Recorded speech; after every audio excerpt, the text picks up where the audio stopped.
శుభాకాంక్షలు.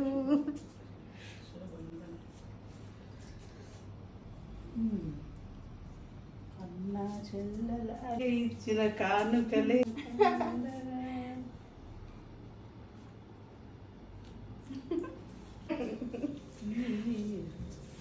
నువ్వు అనుకున్నవన్నీ సక్సెస్ అవ్వాలి. All the best. ఎప్పుడు హ్యాపీగా ఎనర్జెటిక్ గా ఇంకా లైఫ్ లో పైకి పైకి పైకి పైకి చాలా పైకి రావాలి. హక్ చేసుకో ధీరజ్.